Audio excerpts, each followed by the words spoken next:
दोस्तों नमस्कार। आज बात करूंगा बैंक वेज रिवीजन, ये जो 12th वाला है इसका स्टेटस क्या है। इसमें जो बातें पहले से ही तय हो चुकी हैं, मतलब लगभग मोटा मोटा भाई साहब साल भर पहले जो बातें तय हो चुकी हैं, उनकी स्थिति आज क्या है। नहीं, आप समझ गए होंगे मेरा इशारा। मैं सीधे सीधे आ रहा हूं, अपनी बात कह रहा हूं कि आप 5 डेज बैंकिंग के बारे में आज का स्टेटस क्या है ये समझ लीजिए। जी, एक साहब हैं श्री देवेंद्र कुमार श्रीवास्तव जी, बैंकिंग के बारे में काफ़ी वो जागरूक है और लोगों को जागरूक करते भी रहते हैं।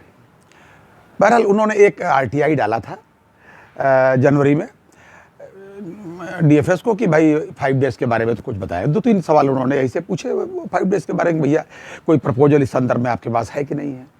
दूसरा ये भैया अगर है तो ये कब से लागू करोगे या इफेक्टिव डेट वगैरह क्या होगी, इस तरीके की बातें उनको श्रीवास्तव जी ने पूछी।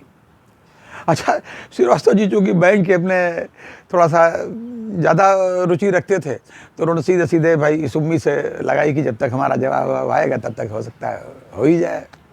लेकिन भाई साहब आज जवाब उनके पास आया है।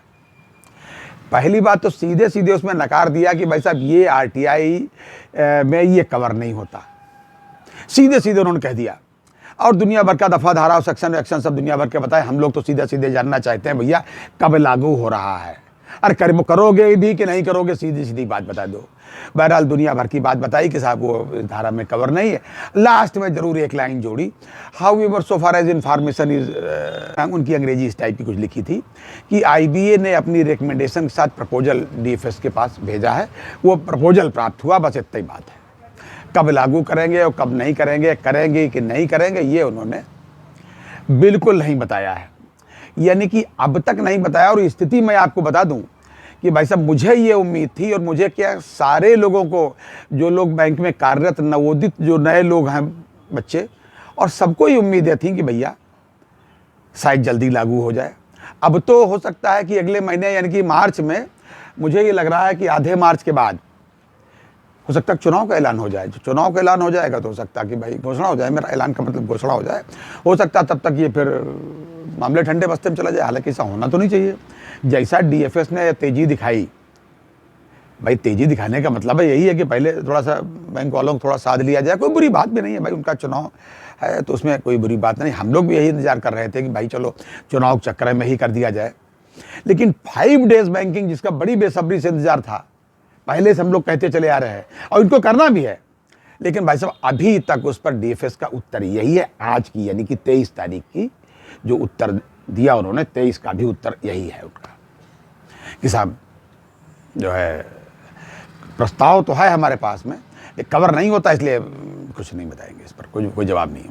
बस खाली इतना बताया कि हाँ प्रपोजल है। ये तो खैर पहले भी बता चुके थे कि भाई फरवरी, जो हम लोगों ने आपको पहले से ही बताया है कि फरवरी 2023 में जो बातें तय हो गई थी आईबीए और यूएफबी के बीच में, वो भाई साहब 30 नवंबर 2023 को, यानी कि लगभग 9 महीने के बाद डीएफएस पहुंची। तो अभी वहाँ तो अभी 3 महीने हुए हैं, क्या कह सकते हैं हम लोग।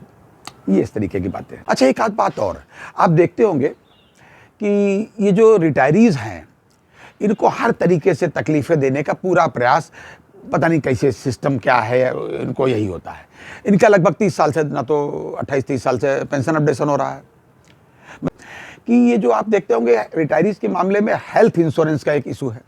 हर साल हेल्थ इंश्योरेंस रिन्यूअल होता है कि जो आईबीए और यूएफबी मिलकर के उस पर कंपनीज तय करके उसका प्रीमियम निगोशिएट करके तय करते हैं, वो कितना ज़्यादा होता है। पिछले साल भाई साहब कितना ज़्यादा था, अब आप देख लीजिए। जी, आप समझ लीजिए कि इसका ख़त्म होने वाला है सितंबर में, जो वर्किंग क्लास है अक्टूबर में इसका भी ख़त्म हो जाएगा। रिटायरीज का तो है। इसके लिए आईबीए ने एक पत्र इनको ईओबी को लिखा, संजीव बंदली साहब को, कि साहब लिखा कब, मेरे ख्याल से ये 17 तारीख को लिखा है। 17 तारीख को लिखा कि 21 तारीख तक आप अपने में से 3 नाम कोई हमको दे दीजिए जो कमेटी तय करती है, उस कमेटी में शामिल करने के लिए, कि भाई हम 3 नाम शामिल कर लें ताकि मिलजुल करके एक कमेटी आपस में तय कर ले, फिर से निगोशिएशन करें।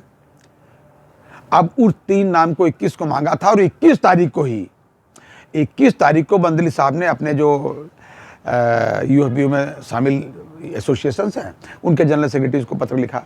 अब कब देंगे, कब कब पहुंचेगा, जो भी है। मैं आपसे बताना क्या चाहता हूं, बताना ये चाहता हूं भाई साहब कि इसका प्रीमियम ज़्यादा होता क्यों है। ये बहुत बड़ा खेल है, मैं केवल इतनी बात कह सकता हूं। मैं अपने वीडियो के माध्यम से इतनी बड़ी बात आपसे जो है बहुत विनम्रता से कह रहा हूं कि आप इस पर जरूर गौर कीजिए, इसका प्रीमियम इतना ज़्यादा होता क्यों है, जबकि ये लोग तय करते हैं। अरे भाई, आईबीए का मतलब वो तो सरकार की तरफ से, सरकार के प्रतिनिधि के रूप में शामिल होती है। हालांकि जब मौका पड़ता तो इन किनारे कन्ना काट लेते हैं कि हम भैया सरकारी आदमी नहीं, हम तो बस ऐसे हैं। जब ये इतने लोग मिलकर के तय करते हैं और लाखों लोगों का, लगभग 8 लाख लोगों का जब निगोशिएट करते हैं इनके हेल्थ इंश्योरेंस के बारे में, तब इतना ज़्यादा प्रीमियम ये लोग जो है रखते हैं। मैं आपको बता दूं, ये प्रीमियम निश्चित रूप से कहीं इसमें कुछ न कुछ गड़बड़ है। आप इसको जरूर देखिएगा। मेरा इशारा केवल इतना ही था।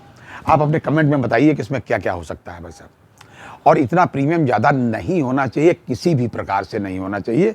जबकि मैं तो ये कहूँगा कि रिटायरीज़ कहीं से भी रिटायर हो, रिटायरीज़ के हेल्थ इंश्योरेंस की पूरी जिम्मेदारी सरकार को लेनी चाहिए। ये मेरा आपसे निवेदन है, आप इस पर अपना कमेंट जरूर दें। ये था आज तक का अपडेट। अगली बार अन्य अपडेट के साथ, तब तक अपना ध्यान रखिए। जय हिंद, जय भारत, नमस्कार।